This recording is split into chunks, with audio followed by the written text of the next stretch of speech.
Hi again, everyone. I'm Ollie Matthews. This is the Narcissistic Resistance. And this resistance video is sponsored by contribution from Stella. And this is Stella from Baby Boomer Borderlines being made into victims and the performance of the borderline. And the performance of the borderline, I had to give her some pushback because she was talking about her friend, and it seemed like there was some red flag borderline issues with her going on as well. She swore that wasn't it. It was a language barrier. So she had somebody write her story, I guess who speaks English better, because I believe she's in France. And here we go. It's another long one. It's almost 9,000 words. So I expect this to be about an hour, at least an hour's worth of video. Here we go. Hi, Ollie. I realized that I didn't actually write my story. I will try to have it synthetic and structured texts and avoid as much grammar and vocabulary misleading. There is part one from my 10-year-old when I met Sad Face to my 18-year-old 18th year after first no contact. Part 2 from 18 to 26 until final to no contact. If you want to make 2 videos instead, you can make part 1 alone and part 2 after. When I will talk about my family, I will try to be short because it is only to make link with my relation to Sad Face. So here we go. I met Sad Face when I was 10 years old, and it was 1 year after being raped by the man of my aunt. He was 35 years old. He went to prison for 9 months after my father called the police, but he is still part of the family and raped multiple women in my family circle, including his own daughter for 4 years, from 2014 to 2018. And for those of you who don't know, Stella is a black female, okay? And I've talked about this appeasing of sexual predators within the black family, okay? Especially outside. It still happens in the United States, but especially outside the United States. And it happens in a lot of cultures.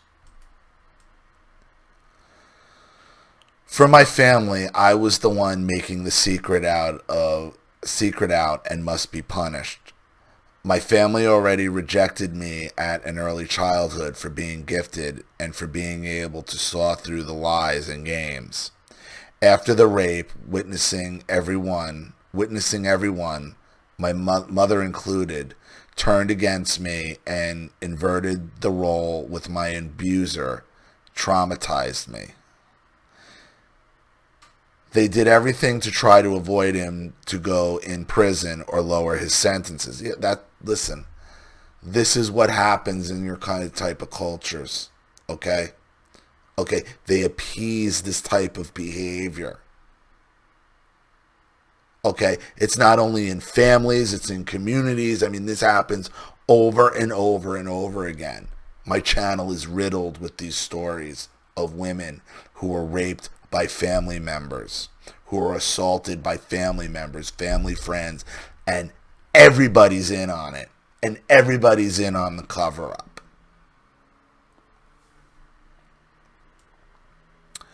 They kept sending him money while he was in jail. After this, he was back, and everyone was happy to see him. I refused to acknowledge his existence, but since they say he's part of the family and a human being, that I should have empathy for him because he has a child mind. They're always going to make an excuse. They're always going to make an excuse. These are sacrificial cultures that they don't value their children. They don't. They say they do. They act like this family thing is something, but it's bullshit. It's bullshit. Because they'll sacrifice you in a heartbeat for themselves.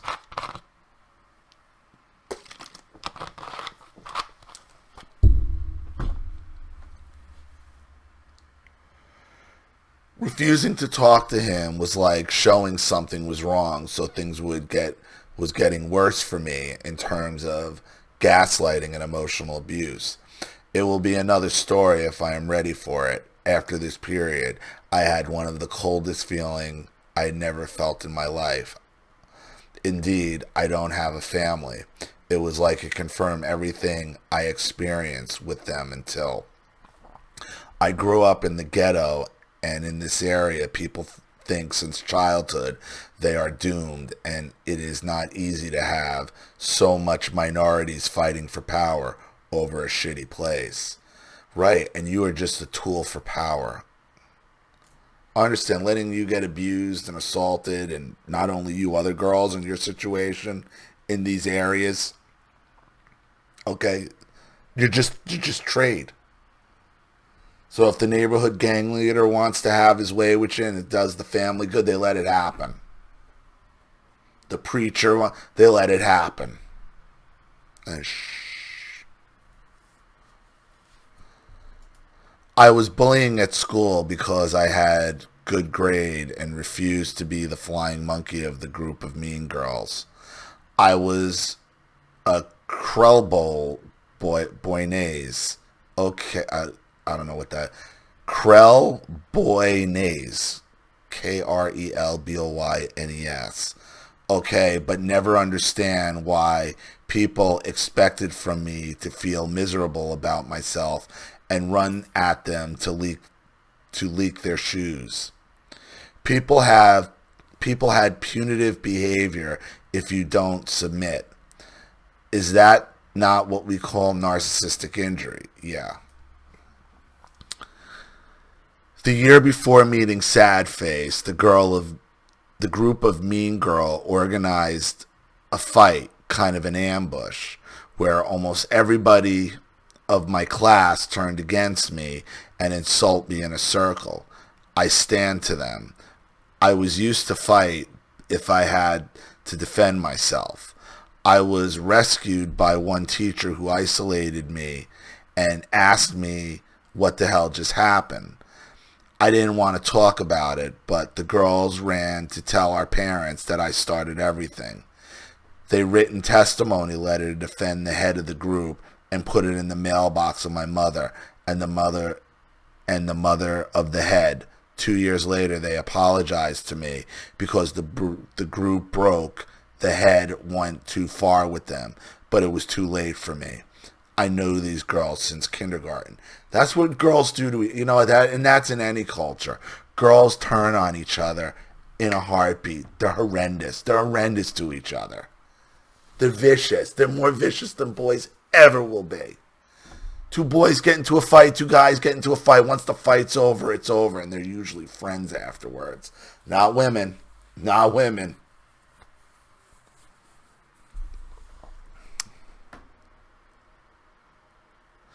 My own siblings had turned on me when my grades started to go up at school.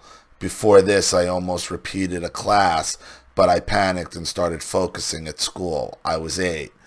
But having my sibling insult me, saying I was a cow, a Miss Know-It-All, a whale, a chubby, wounded me because I thought we were a team. No. Understand something. In that type, in the ghetto, in the minority neighborhood, at least in this country, okay, if you did well in school, you were acting white. You thought you were better than everyone else. That's what Charlene was I think the valedictorian or one of the tops of her class.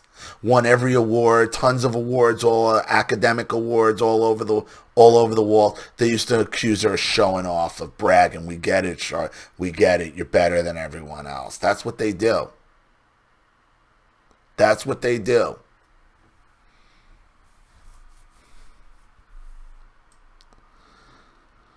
Us in one side and abusive caregiver in the other side.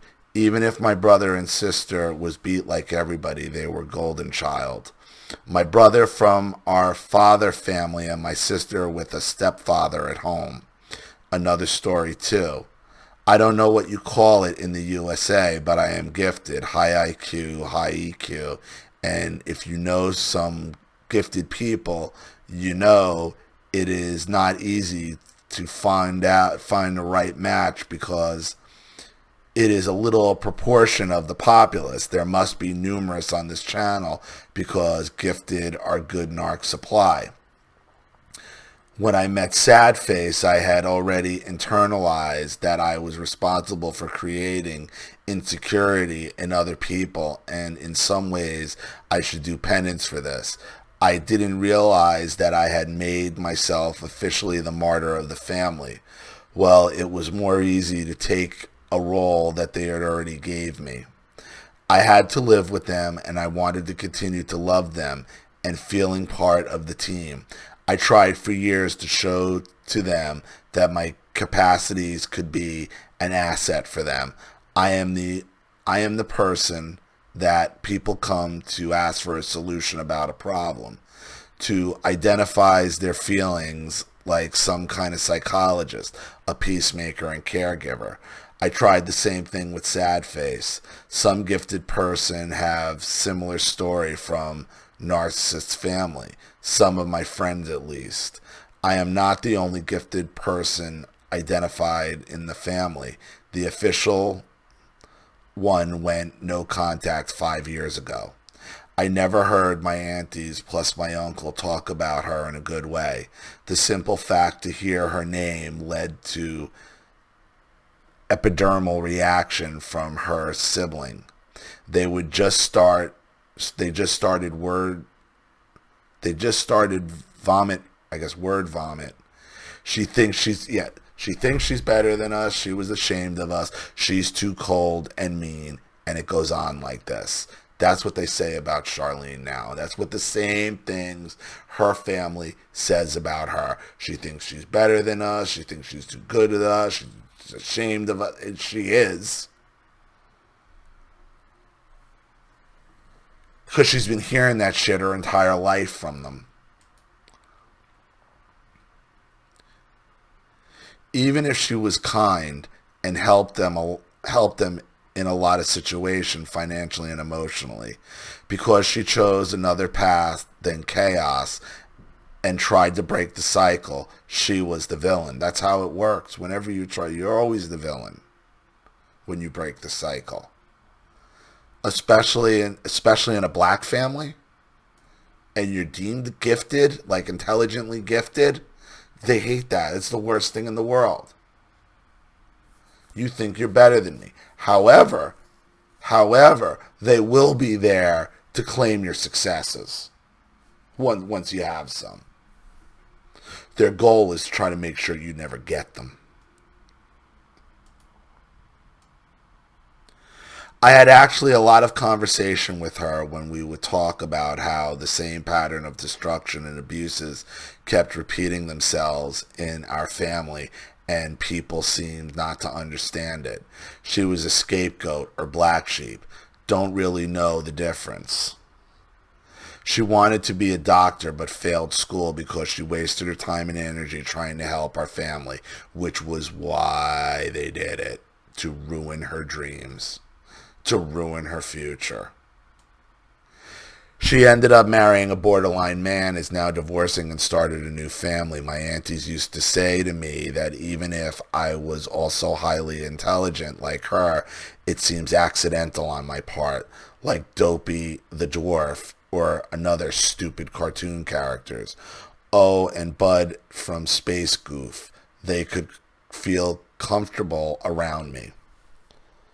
The truth is, I just allowed them with the same time to abuse me and was acting stupid for them, because otherwise they asked me to shut up or got down on me. You know how many times I had to play dumb in front of my family just so I didn't have to listen to it?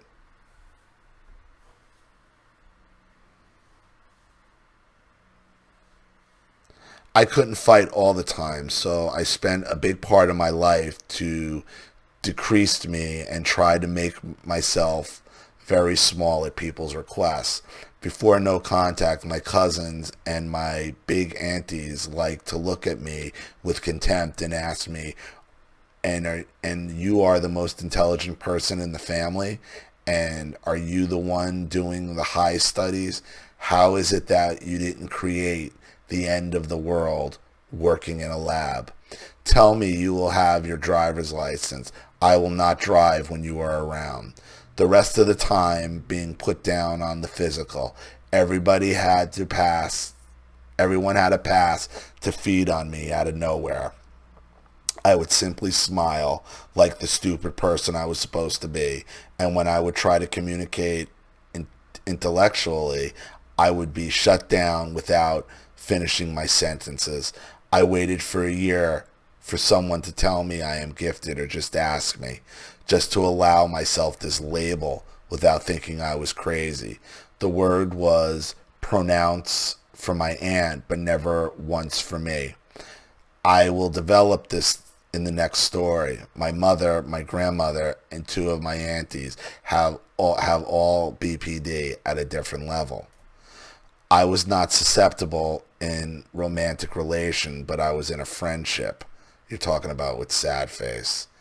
I didn't want to end up pregnant at 16 years old or let a dangerous man in my intimacy where I could be killed with his words.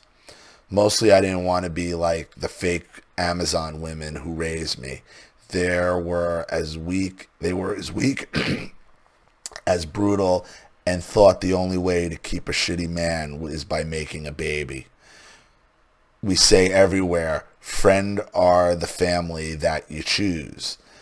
Since elementary school, feeling invisible and rejected by my family, I had this in mind. One day I will create my own home and everything. Before meeting Sadface, I had two best friends until middle of elementary school. They moved out after, but it remains two good experiences. The day I met Sadface, I was reading my Harry Potter book in the corner of the leisure center. It was one of the most salutary thing that I had in my life, mostly after the backlash of my family.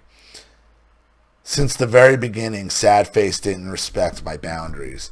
She kept interrupting me, even if I showed her I was bothered.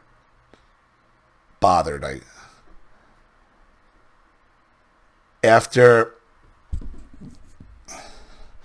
some attempts, I accepted to talk to her because I didn't feel good about myself, ignoring someone who wanted to know me. It's funny because I used to choose my friend, but she chose me. I didn't notice her existence before seeing her in front of my house, in front of my nose. I asked her for years why she approached me. She just said I intrigued her, and I seemed not interested in people around me. She seemed really proud of herself for succeeding to breach through my coldness, and took my question as an opportunity to guilt trip me about this. It became also a narrative for her about how she brings this two kindred soul together. I kept asking this question because something was off, even if I couldn't put my finger on it. So as I say, I started talking at the leisure center, and I will never know how, but after this, for 1 year and a half, it was really great. Love bombing phase, I suppose. She would tell me amazing story about growing up in Africa. It was a world so different from mine, and I felt transported. We also ended up being in the same class for 4 years at middle school. I don't know if I would have met another narc if it wasn't her, but universe is weird. I ignored all the clues from this period, and they came back to my mind only after no contact. It was obvious she idolized me, but maybe I didn't care at the time. I realized what the price only when the devalue. I realized what was the price only after the devaluation and controlling behavior started. At this time, for me, friendship was a relation where there was no competition, no jealousy, no lies, and no game. So I can let my guard down. It was what I idolized myself.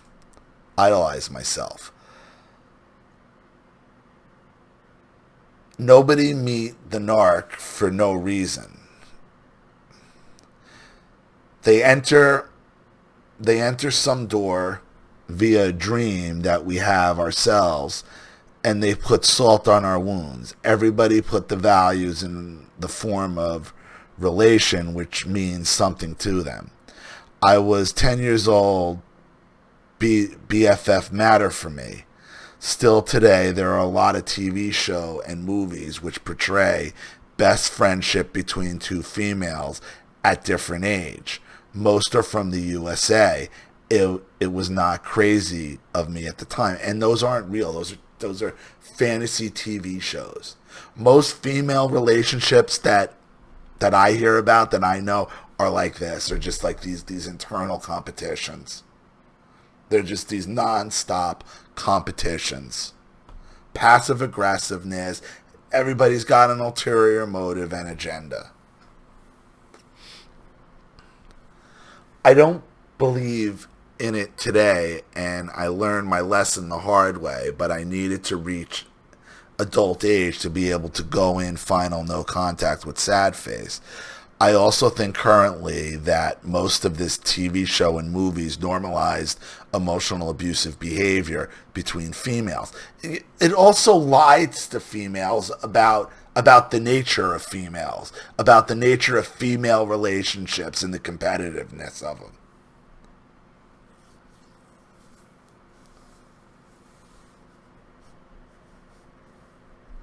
But it is not an excuse. I know I have some responsibility in this toxic relation because it lasts 15 years. But I also learned in therapy to forgive myself. I am responsible to have continuously tried to convince Sad Face that I wasn't the bad person of the story, to try to change her, to listen to her word, and not looking at what she was doing. If I stayed by compassion at the beginning, thinking that explaining and communication was a key for everything, I stayed after because I wanted closure from her. By ego, I suppose. But there is always multiple level in this kind of relation. She guilt-tripped me for years. She made me explain for everything and anything, walking on eggshells. She continued to apologize at the same time blame shift me. Sorry I acted like that, but you deserved it. Sorry I did that, but you didn't defend yourself enough. Sorry you didn't understand my good intentions. Or otherwise, it was me who didn't see what I saw, or didn't hear what I heard, and even didn't understand like I should. Right, that's just typical gaslighting.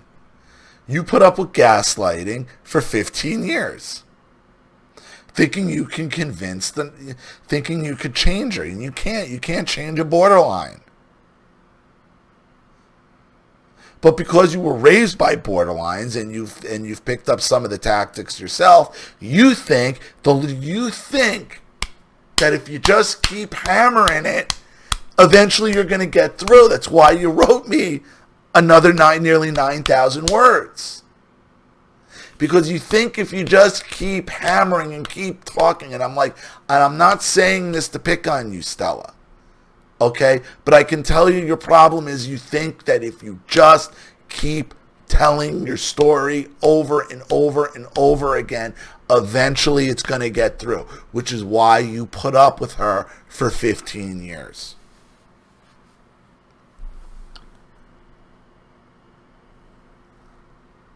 When I said good mind reader, I wanted to say at facial and body language reading. Okay. But she made me doubt my senses at an early stage of the friendship because I was and still am a person who questioned myself, who always allow part of doubt in my thinking. Of course, look how you were raised. I let her mess up with my mind. No matter her excuses, no matter the number of times she said that she finally understand, at the end of the conversation, it was always my fault, and it always going to be. When she took off the mask for the first time and started harassing me, I was already in.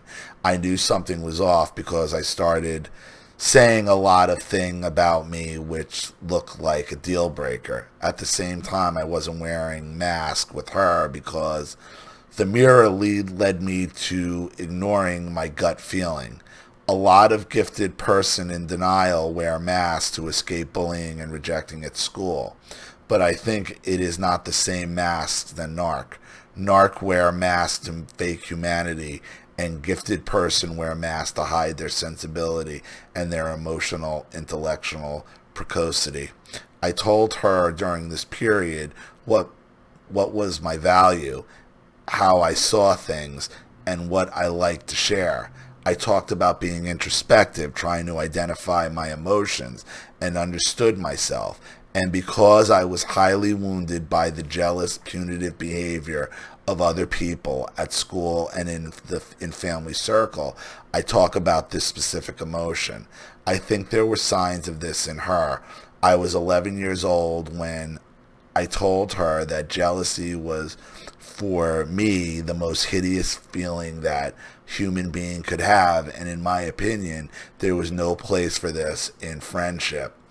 I told her that when I felt jealousy towards someone, I prefer to ask myself why I feel this and not put this on other people. Why do you feel jealousy? I could tell you, because I remember from your other story, you said you were stalking her face, basically stalking her Facebook. Why does she have a boyfriend? I want to ruin it.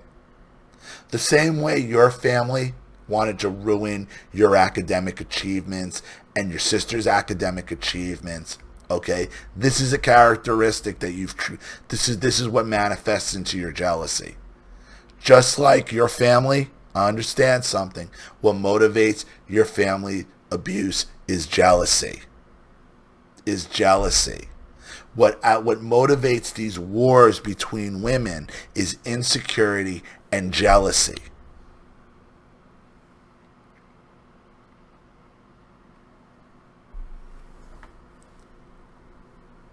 Not being a slave of my emotions, I had this kind of concept because I was so afraid to become like my multiple borderline or narcissist family member. I was so harsh on myself, and doing a reality check on my side was a big rule. How could I know at this age that I was giving her a bunch of information to mimic empathy, or that I was defending myself unconsciously? I could always see she was shocked when I said things like that, but I was a mature child and understand that people around me wasn't. I always tried to be comprehensive. My therapist told me I was quite emotionally mature for a gifted person, and it was because being abused as a child, I needed to grow up fast and understand what was happening. I have also gifted friend who told me they were not talking like that at this age, but think it was a defense mechanism against sad face. Sadly, most of my friends end up in a romantic relation with narcs. At second year of middle school, she pressured me to make our friendship official and mostly our best friendship. I replied, okay, if you want to, but it's 50-50 for me because for me in relation, everyone should give more than the other. You're talking about middle school. You see, this is how nuts this is. And I'm like, you're talking about you're 12 years old here. You're talking about two 12-year-old girls at this point. Children.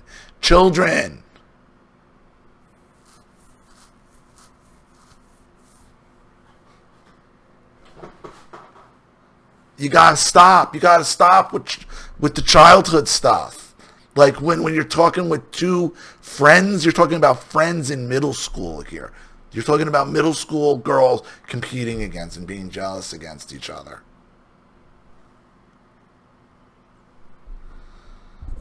Most friendships don't last from middle school. That's the point. Don't you get it? This should have been something that dissolved in middle school. But because of the way you were raised and your family, this thing carried on for 15 years. 15 years for something that should have been dissolved in middle school.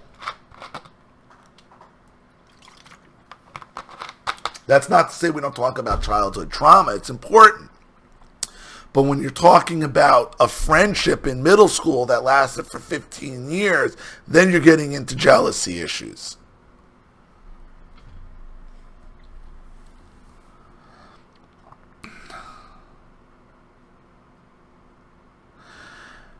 All right, at the second year of middle school, she pressured me to make our friendship official and mostly our best friendship. I replied, okay, if you want to, but it's 50-50 because for me, in a relation, everyone should not give more than the other. You said that in middle school? You said that in middle school? And if there is a disequilibrium, we will need to talk about it. You said disequilibrium in middle school. She was shocked, but I didn't care because I wanted to allow myself to call her out. I didn't felt like at all it was spontaneous, happy moment for me. I don't know what you're looking for there. I mean, look, disequilibrium, like, I don't know if that's some kind of translation issue, but you said somebody else wrote this for you. The translation is not much better than when you were writing it.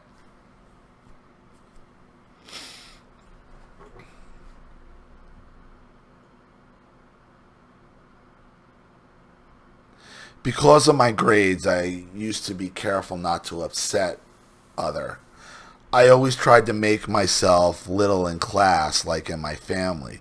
Usually when the teacher came with the result paper, I took it, allowed myself a smile, and then put it in my bag without saying any comment. I waited at the end of the class to go see the teacher and understand what I did wrong and do better next time.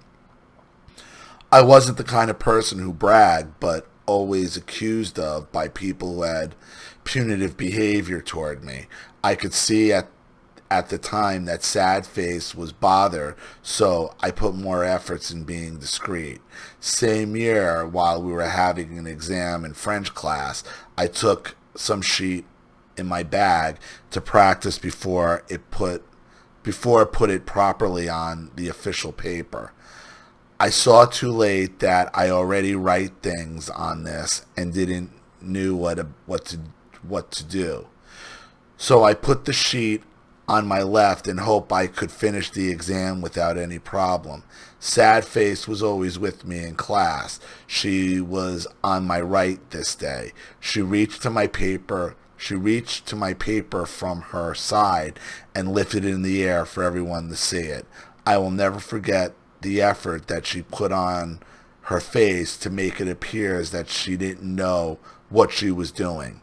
Too much, actually. Our teacher saw that, accused me of cheating. I cried because I thought I was ruined from the top of my 12-year-old, and I explained it was a mistake. Because I was a good student, my French teacher dropped the thing and told the class to continue the exam. As shaken as I was, I continued and decided to confront sad face after the exam. Because it was not, I was deeply hurt. Believe it or not, I was deeply hurt. I was crying and had difficulty talking.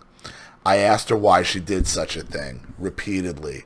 I wasn't raging or anything because I didn't like to have this feeling because I considered this like a drug. My caregiver beats me since I can remember.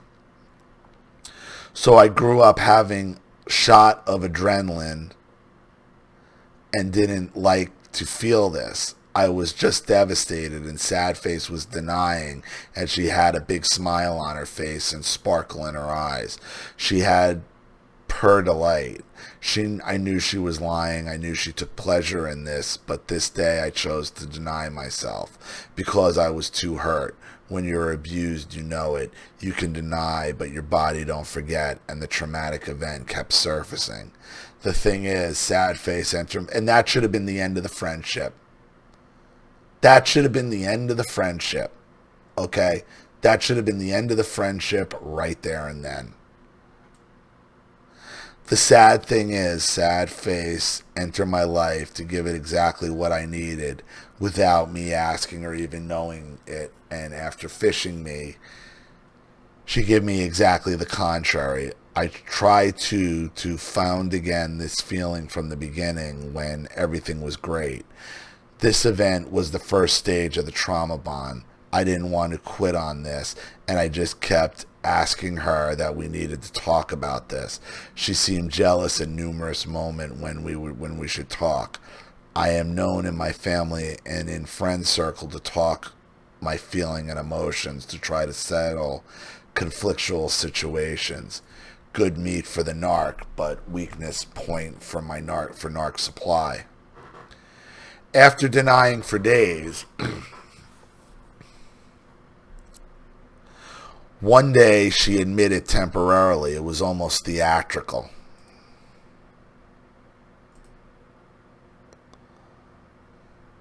She said with so much bitterness, yes, yes, I admit I am jealous. I am jealous of you, but only because you're showing off. This day was the beginning of the end of the relation. She hit the nail with this. I cried again and didn't know what to say. I was highly susceptible to blame shifting and projection before meeting sad face. It's easy way to hurt me, get me depressed. The spiritual of abuse started. The spiral of abuse started. I started to shut down when some of her abusive behavior occurred.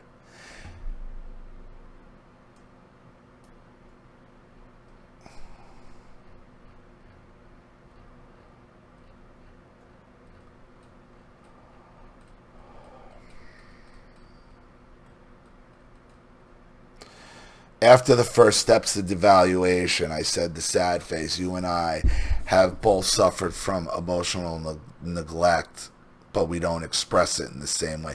You said that at 12? You externalized everything and I internalized. I was 13 years old. I mean, come on. Come on. No 13-year-old talks like this.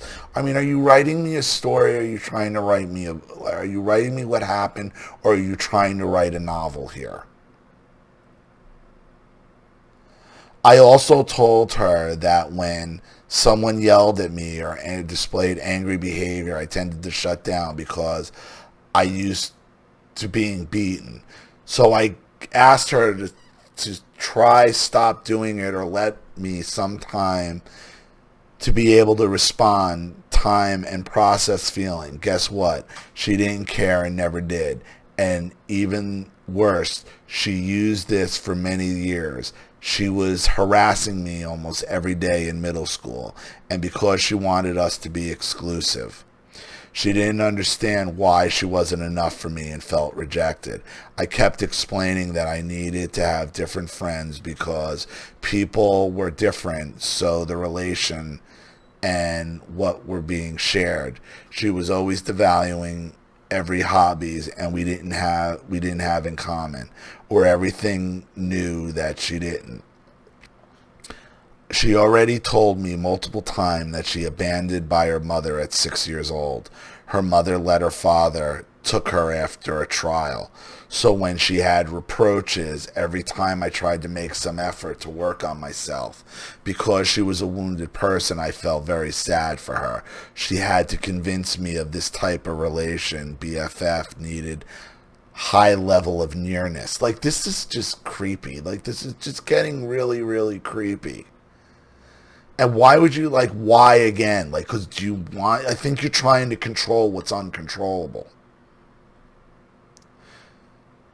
She kept saying how much I didn't open up to her enough, and how much I didn't tell her enough things about me, or trust her enough, or how much I was too cold. She felt neglected by me. I knew I wasn't the warmest person and didn't trust easily, and also didn't like physical contact neither. So I tried to give her what she wanted.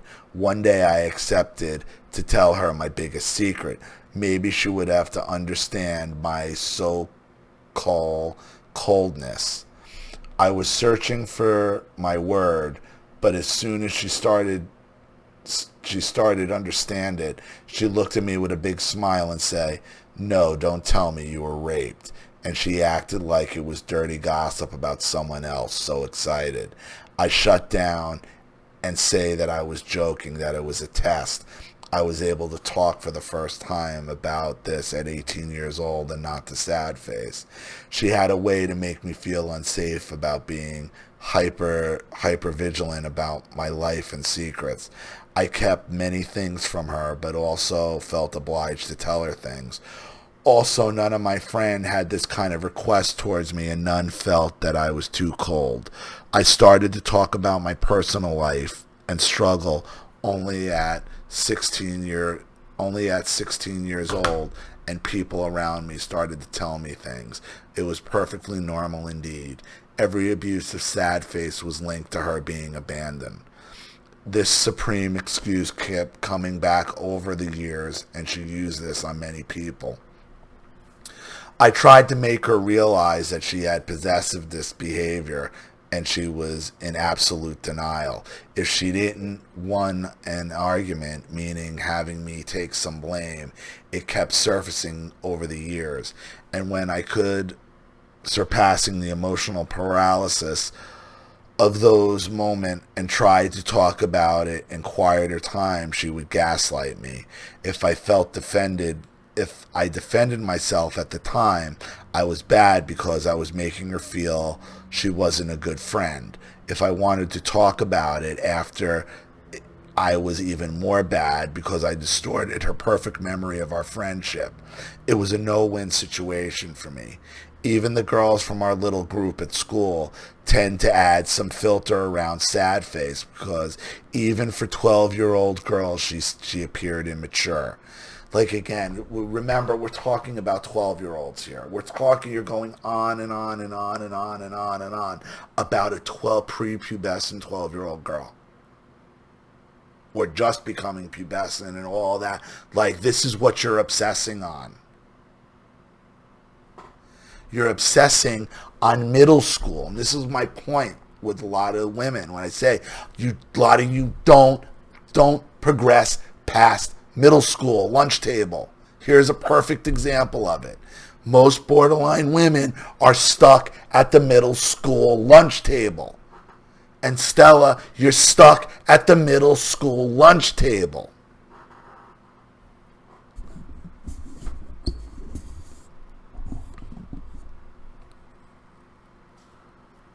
She was triggered by a little thing, and she had a way to make people justify themselves about things they shouldn't. A joke, a reference she didn't understand, or having a different opinion that was sufficient. I thought that this girl were sad-faced friend too, but they just wanted to keep an eye on me. All she had truly for these girls was resentment and contempt. During this period, I was walking on eggshell without realizing it, and it became worse with years. She trained me as if I was a dog. It was shameful but true. So when I said she was painfully whiny, it was because she kept driving people away. My therapist told me I was a very patient person when we started talking about sad face in sessions. I understand now. It was nice of her to say this because she would have been, she could have been harsh on me. I'm trying not to be harsh on you here.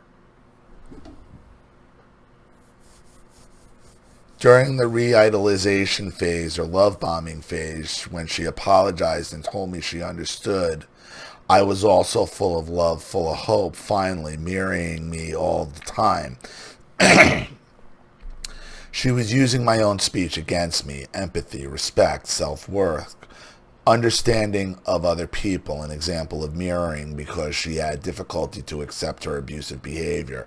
I tried to make her understand it was normal in an interaction with another human being to make some adjustment via communication, to be able to respect the boundaries and feeling of others. However, with her mirroring, it became, is it normal to have some problem? Is it normal arguing so often like that? Is it normal to have work on a relation? Our friendship was so special, we fight for each other. A relation who have the value is a relation when you put some work in it. Even with the arguing, we made it, and we continue to share this destiny, and it is a proof that we are a kindred spirit. So many variations, I could write a page on it. Though I thought I was fighting the beast, I was just feeding it. We were not in the same class in high school. I went in special science class and her in literature. The first year, she kept talking about her weight and not having her period yet. She always seemed so worried and so sad that her problems became mine. I had my own shit to deal with, but I had to be supportive friend, the sad face, and not dare complain about feeling it was too much for me. I ended up being bullying again in high school after having years of middle school that were okay. My classmate didn't had the level for this class. They were struggling, so people started quickly to harass me and began and asked me to shut up in class. Again, people were asking me to erase myself. I was called Big Cow, Big Mama, Gorilla, and Donkey Kong. Disgusting whale. In addition, it wasn't my neighborhood, so it was dangerous to fight unless you want to get beat by 20 people which defend their pupil. So I closed my mouth and decided to stop working at school if it could make people feel less mad. My teacher, here's my question for you. Not that you deserve to be beaten up or get into a fight, but just by how you write and what you've already told me, you have a tendency to go on and on and on. Like I said, people with borderline tendencies think if they just keep talking and going on and on and on, eventually they're going to get their point across. And I'm beginning to fear this is a point you're just not going to understand. Because this is part 2, and now we're in high school.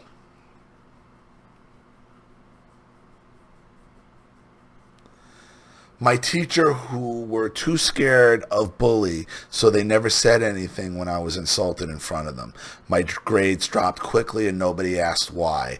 At least people were less aggressive when they could look at me and see a big, ugly, stupid cow. I got depressed for this year for numerous reasons, including this one. If I was 75 kilos for 1M, 70 when I started high school, it took 20 kilos this first year. I took 20 kilos this first year. I came out of this depression near the end of high school because my freedom was coming. During this period, often when I would say something intelligent or smile because I felt good, someone would quickly pick up my physical. My eyes were too little, my ears were weird, my neck, the angle of my nose, the hair in my cheeks, the teeth, the folds behind my ears. At home, my siblings were doing the same.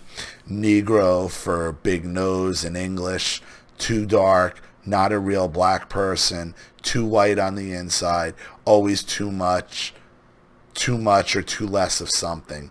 It worked because I was in a constant flabbergasted state, and I don't know what to respond to people when this came from. Why me and what people saw in me.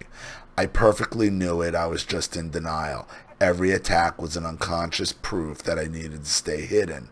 I started to see a monster when I looked at the mirrors, and my social anxiety made going out painful.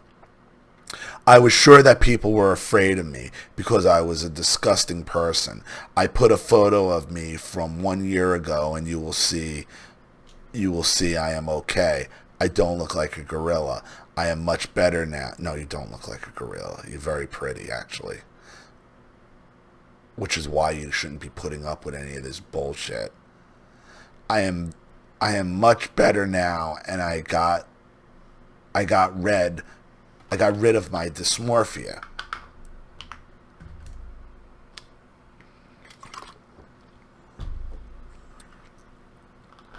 I was also abused at home, living on the inquisition of my stepfather, my narc, and my mother. I was a black Cinderella. I already know that. I already know what you are. Not denying you were abused, but you are still carrying on the legacy of these borderline monsters.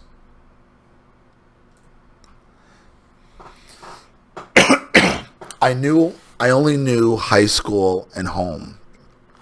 Sometimes the library. My daily life was being bullied and harassed in high school by Sadface, and being harassed at home by the tyrant, as I like to call my stepfather.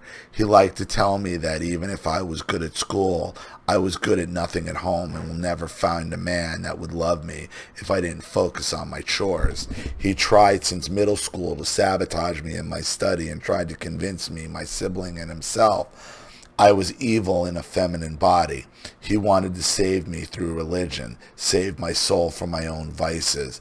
The principal supply of tyrant was fear, because he was so afraid to be dominated by anyone, and feared deeply any woman. I will make a story about this. Sadface was in her moreover period. Sadface was in her moreover period in high school. She never really asked me how I felt, how thing was for me. I got insulted in front of her, but had no reaction, no word from her. When I would try to reach at her, I talk about my problem. She would say things like, I don't experience this, so I cannot comment. Or I cannot say anything because I am not beaten at home. Worse, sometimes she would look at me saying nothing, being unexpressive and cold. These moments were so traumatic, so full of meaning, that I would change the subject. Then I stopped talking about me.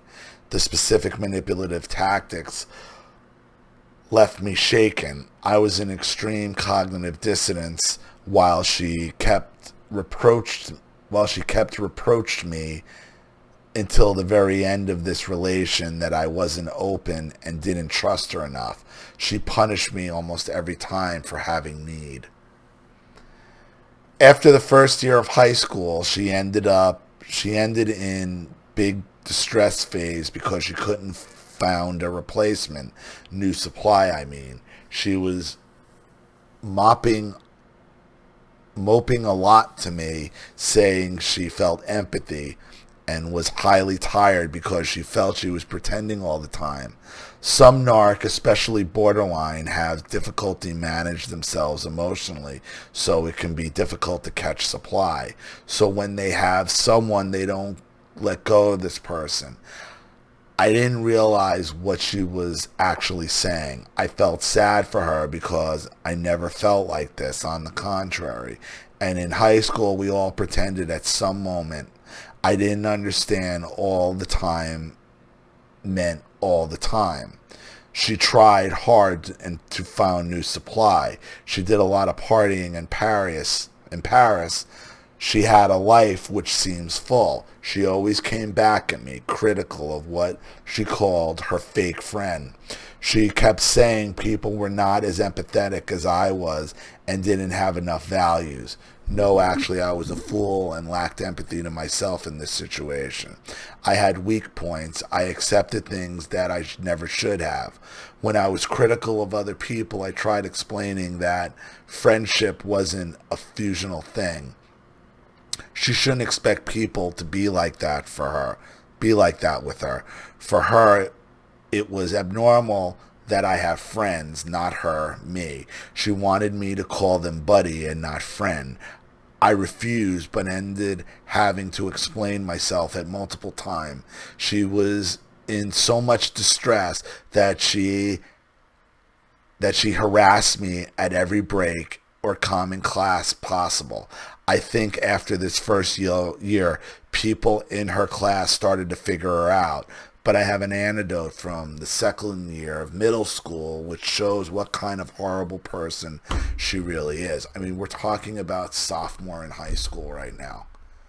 I mean, you're going on and on about stuff with a friend. Sophomore in high school. So, I mean, you're going on and on and on and on about a sophomore in high school. Now, the stuff she does as an adult, like, I understand you want to touch on this stuff, but you go on and on and on stuff about middle school and high school, actual middle school, actual high school.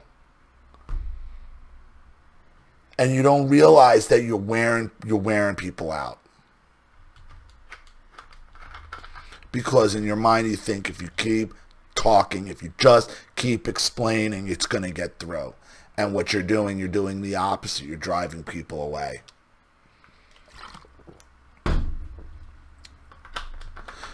Because here's the thing. Once you're able to talk for this long about how horrible a person is, people like then leave.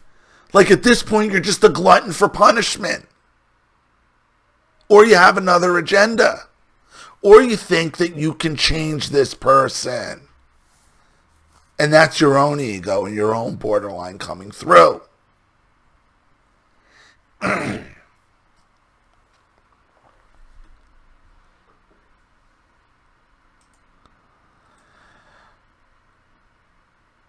I participate to short story writing contest this year. I ended up second and a common friend from middle school ended first. She was in the same class as Sad Face. Her story was clever actually. She wrote about her struggle about participating or not to contest or to not the contest. She wrote about how one of her friends tried to convince her not to participate and how she followed her intuition and was right to participate because she won. I wouldn't have known this if Sad Face hadn't told me the story was about her. She was really upset to get exposed like this, even if it was anonymously. I chose not to read the story, the short story, by loyalty to Sad Face. I really thought she was human. It was kind of a mistake between them. But maybe Sad Face reached at me because she wanted to stop me from reading it. I thought for years that Sad Face was an empathetic person because she had this magic to figure out people, their weakness, their flaws, what kind of insecurities they hide behind their mask. But except pointed out and critique people, even her friend or boyfriend. She did nothing else. She seemed repulsed by weakness in other people, but I think behind this she was repulsed by empathetic people. She also used to display the narrative of people pleaser, her who was the abused by her. How dare people left a relation after all she did for them? How dare people leave a relationship after all she did for them? How dare they could have another friend or activity which didn't imply Sad Face. Sad Face never liked any of my friends and refused to meet them all the time. I told her that refusing to meet my friend or even have a conversation with them was like refusing to really meet me and was not respectful of who I was. She always had good excuses. She said they seemed mean or dumb or uninteresting. Was not funny. She could rush at me while I was with them and act as if they didn't exist. She always displayed a lot of contempt towards me in this situation, but I was in the fog fear, obligation, guilt. She would ask me in a disgraceful manner to follow her in front of my friend or classmate. I never followed her, but I had to answer for my behavior when she would catch me alone in the stairs before or after a common class, at the phone. I was humiliated by her not following her. I neglect her and had myself punitive behavior. That's what she said. I was not important. She was awful. What was important was that I wasn't a good pet. I had separated normal life at school with my friend, another one in some kind of bubble with sad face, and her boyfriend and her friend boyfriend family. People around me kept asking what I was doing with a person like that. She seemed mean and selfish. Right, everybody's telling you get the fuck away from her. But you keep thinking you can change her. I had many excuses for her, starting with the abandonment issues and loneliness. One of her high school friend who was still in contact with her, even if she tried to ghost her, confided to me that she also felt she was walking on eggshells with sad face.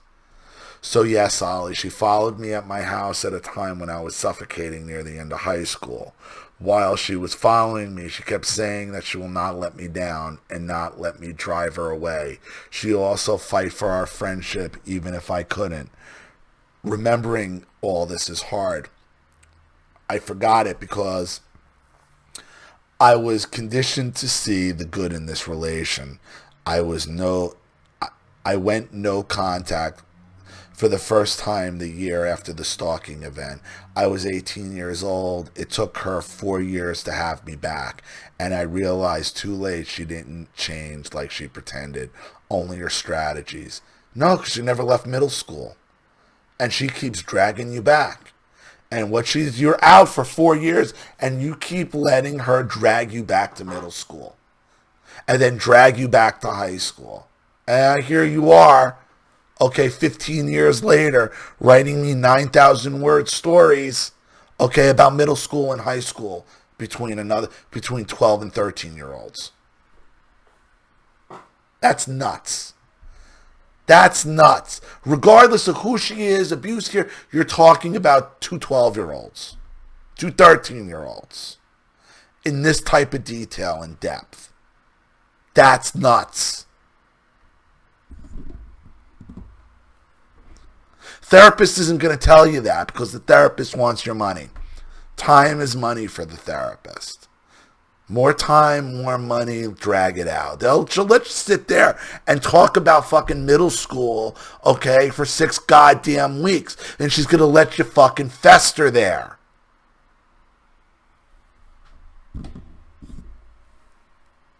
When the lesson is you were abused by your family, that's why you put up with all this. And that's what's formed you into the person you are right now. And that's not working out.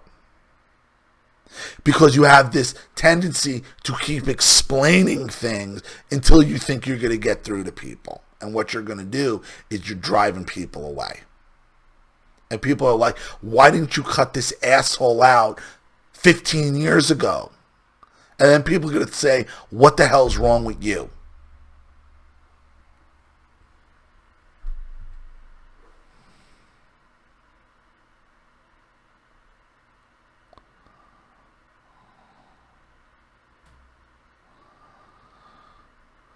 Okay. I was 18 years old. It took her 4 years to have me back, and I realized too late she didn't change like she pretended, only her strategies. It became more covert and insidious. During the first stage of no contact, I was scared she would kill herself and having to live with this. I was always worried for her, of her well-being. I don't buy that. I think you're giving yourself excuses to keep trying to go back and change her. These are your own borderline tendencies coming through. It was crazy, but I felt responsible for her. And yes, I had to hide in my home because she was always came ringing every day after going no contact for the first time. I felt bad at some point and accepted to talk to her again. it took me 4 years to be able to go no contact for the second time. If you were feeling guilty after all this stalking that you're hiding from her and you're having this guilt that she's going to kill yourself, it makes me question your motive for hiding from her in the first place. Were you trying to get away from her, or were you trying to punish her?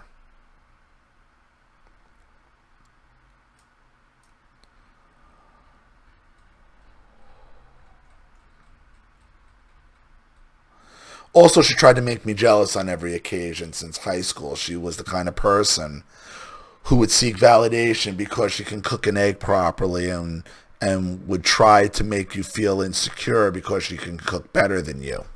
She was highly childish and exhausting person. When I could see the thing coming, I would gray rocking. But she succeeded to tell me thing which was so hurtful that it's left me day of ruminating and lived the abuse in circle. She is one of the most egocentric person I ever met. Therefore, the story about the birthday call is not about the money and me having a victim complex or being histrionic. It was just another attack to try to have an emotional reaction from me. It was about deleting as much as possible the moment to say, it was about deleting as much as possible the moment to say, by the way, happy birthday. For every moment when she had a narcissist injury, meaning for almost nothing, she made me pay. I think it was also resentful for being stuck with me and not being able to replace me. One day at McDonald's, 3 years before final no contact, we were eating, and an old drunk, homeless, stinky man came in and looked at me in an improper manner. I felt degraded, but she looked up and told me, see, at least you get hit on. I call this the double shot. Guilt tripped me to feel bad for her, disrespect me in an insidious manner. Because a stinky, drunk, homeless guy stumbled into a Mickey D's, and now you let her, like, come on. Like, again, I have to question, because you admitted you have a history of writing stories, so you are some kind of writer, author, I'm assuming here. Like, again, this seems to me where you're kind of padding your story, trying to make yourself look like the victim here. Really? A fucking drunk homeless guy, and you're letting him, and then you're letting him I mean, that's absurd. That's absurd. I thought I could jump at her above the table. I would have been a little annoyed at her for, like, trying for saying something. But I was shocked to react. I was never sure if the attack was on purpose or she was just so self-focused to be able to be jealous about a homeless guy, or if I was too sensitive, like she said. Look, to me, yeah, I mean, what did she say again? At least you get hit, see, at least you get hit on. I mean, yeah, you're overreacting. To me, you're overreacting on that. I mean, come on. Come on, you're in a McDonald's, a fucking drunk homeless guy. You're looking to be annoyed.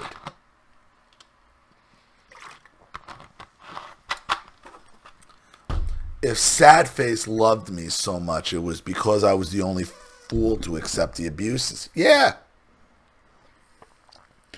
I was a supportive friend, but she always feeling bad about something. I didn't realize it was supply that I gave her.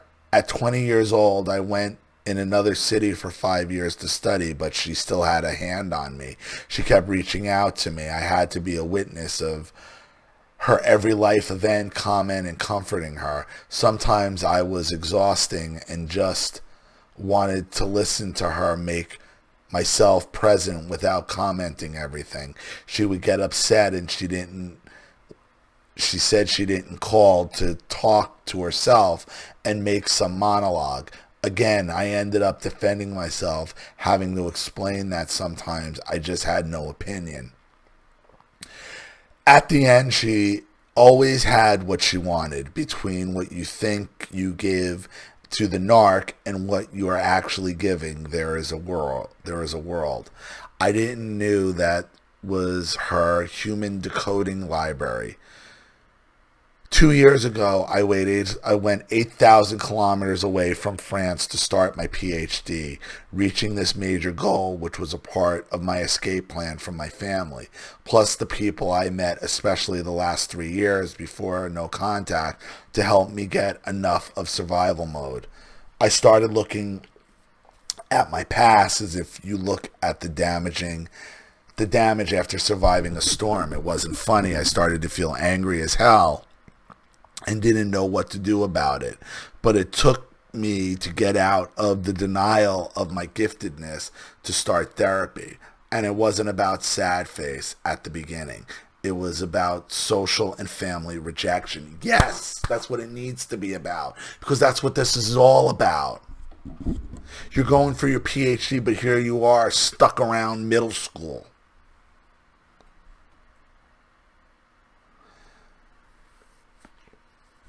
To respond to some previous questions, yes, she took my personality trait, and no, she was already an insidious, jealous person. You asked me if I was in love with her. Not at all.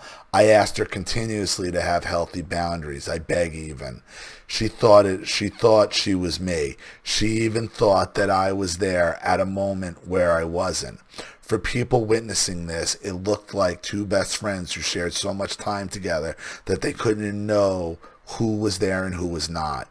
I was the one getting angry in this situation because I knew where I was, how long, and with who. People around us were laughing as if it was cute, but I was horrified. She was obsessed with me and that is why some of her boyfriend were always saying how much I was so great and had a true friend in this.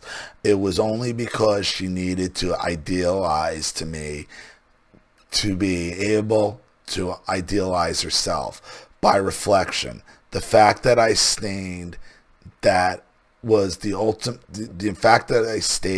ultimate proof for her that other people were bad and her a victim, whatever my attempts to get back to her, to reality, and even attempts of her very last boyfriend. I was enabling her in her delusion. All these years, I kept talking about the abuse to people around me to try to obtain some validation that I was not crazy.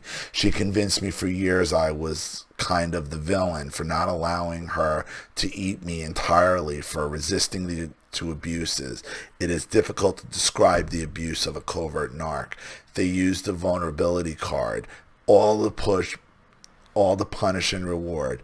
But quickly the reward became the moment when they not punish. Narcissists are not terrible all the time, otherwise we would not stay. So yes, there were some moments, rare, where she could reply to my need, mostly after first no contact. Some moment when I needed to cry and was not punished for this. Most of the time it was clear it wasn't my function to have needs. I lost many years thinking I could emotionally educated her. Exactly. No. You lost years thinking you could change her. That's your dysfunction. That's your dysfunction. Thinking she would change, someone in the comment section said that Sad Face was severely trauma bonded. It was me. After going no contact, I told my sibling and mother that I was done with Sad Face, and without giving details, I said it was a nightmare. I also told them I am gifted, but they were not surprised, more relieved to have a name for a difference we all could see. My brother told me he already knew for a long time, and he used this word to talk about me. He thought I knew. He also discovered his giftedness 2 years before me, but he paid a high price to be undetectable and golden child. Nobody is spared in a narcissist family. My brother told me he understood at one point in his life he wasn't stupid at all. On the contrary, he also told me he thought Sad Face was in love with me and she wanted her and I to end up alone in a desert island. Sounds like the two of you are in love with each other, to be very honest with you.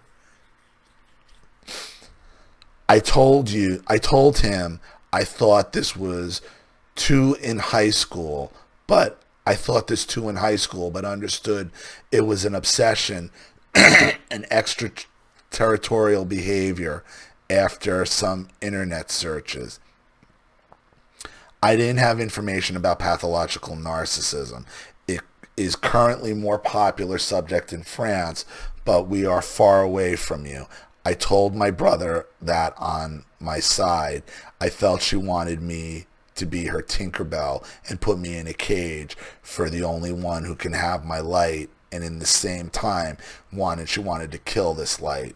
I also thought that if I was allowed to eat me entirely in one bite, nothing will ever be enough or close to the big gaping hole inside her. She will never realize she is the only one who can close it and keep asking people to fix it for her.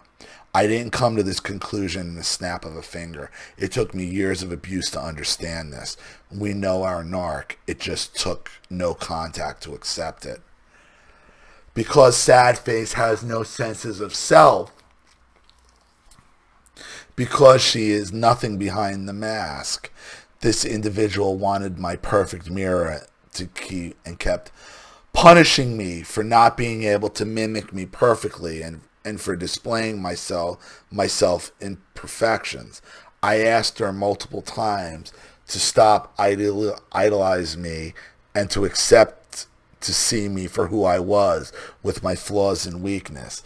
It was again some level of craziness. My friendship with Sad Face was a nightmare with rainbow color.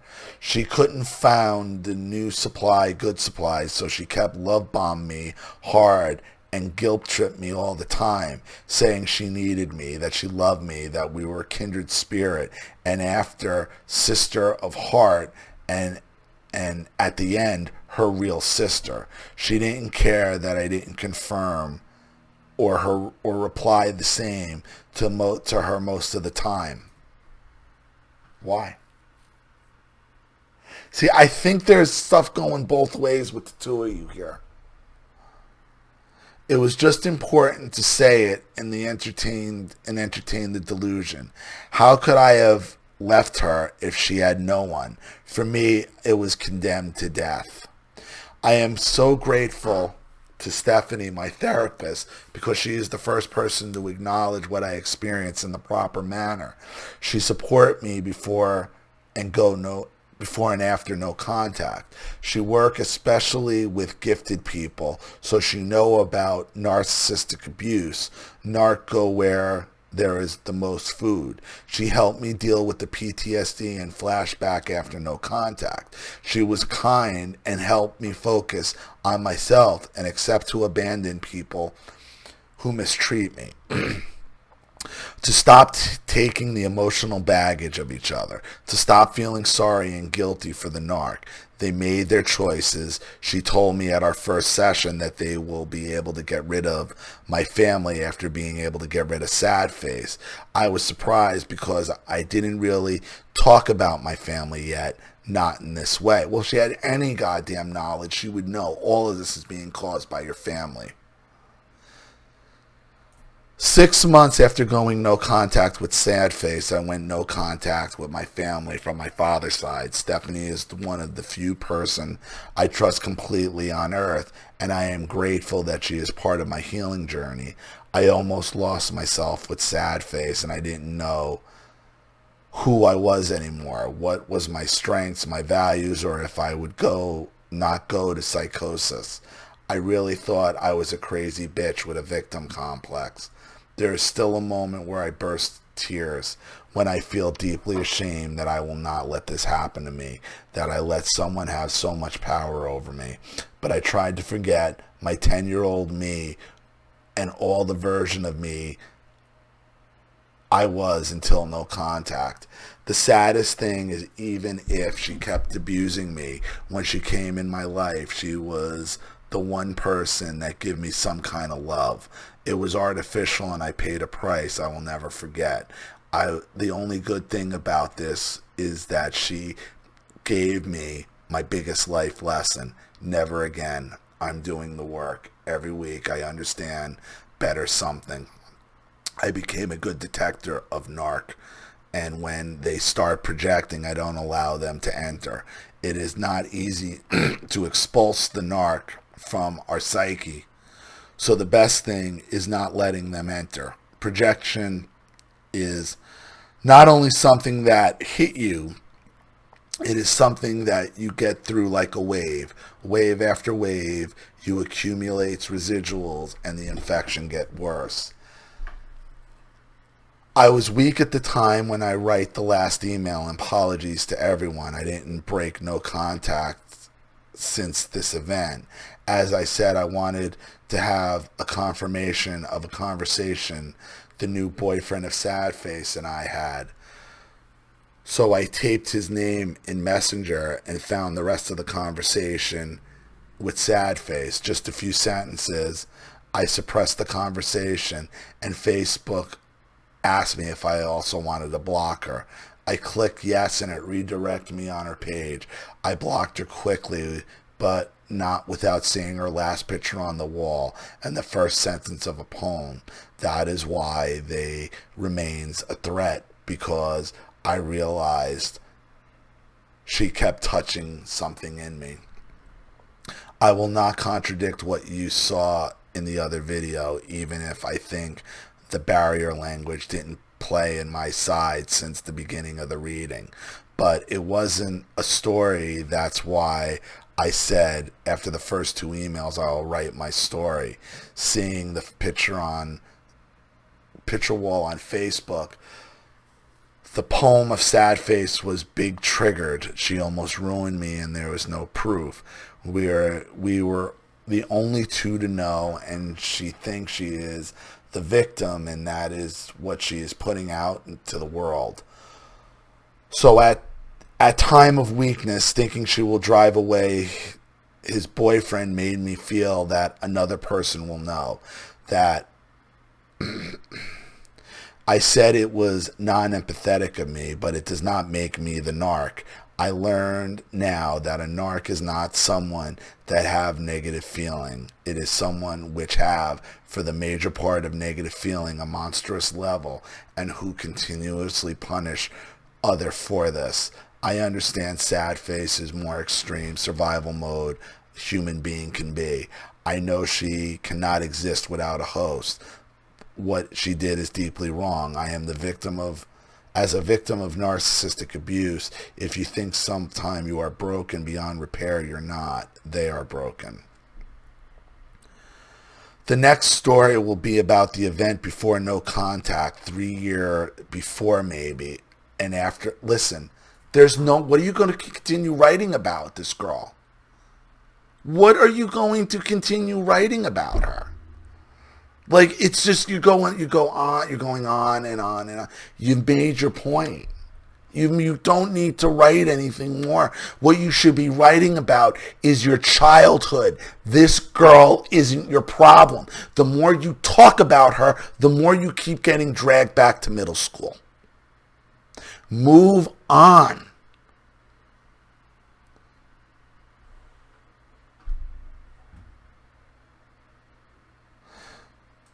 I fall in love for the second time of my life 9 months before no contact, and it was a life-changing thing too. This man has suffered from narcissist abuse too.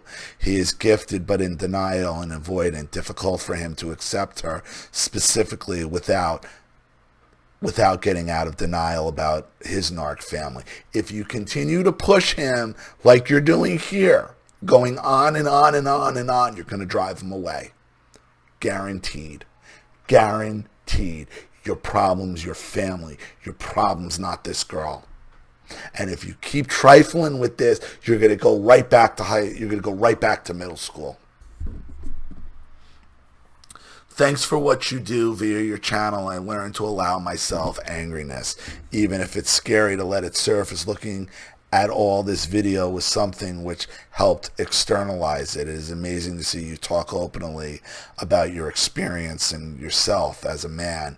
Men are not helped in a matter of narcissist abuse in this modern narcissist and feminist world. You should consider not putting the video in the borderline playlist as the one that really helped me. P.S. For the suicidal event, it was just normal conversation when we talk about my favorite subject, healing path, and try to reach our dream. I was explaining that I was suicidal around 10 years old and needed to monitor myself because I was so afraid to enter again this desperate phase. She shut me down, saying, "Don't invent yourself some problem, Stella." She liked so much to infantilize me out of nowhere.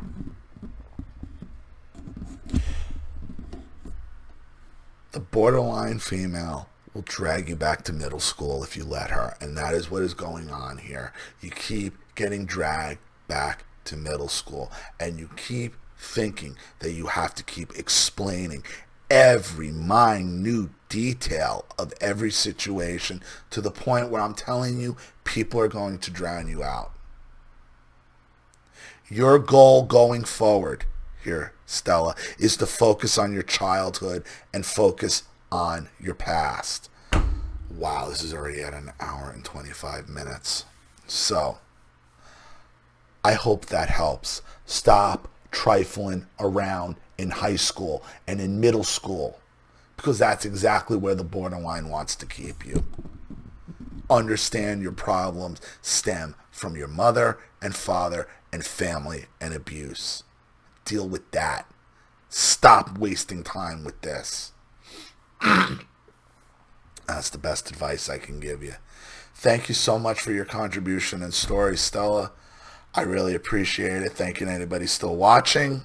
Please leave any opinions or advice in the comments section below. And again, if you want your story read on the channel, you have a topic you'd like me to cover, a narcissist you'd like to expose, you'd like to have a private video made, or you just like to make a contribution to the channel in general to keep it supported, growing, and successful, because this channel survives 100% on contributions from all of you. Without you guys, all of this goes away, and YouTube and Google are trying to make that happen sooner than later. So if you like what you see here and you want to see more videos like this, you know what to do with the PayPal and email links in the description box.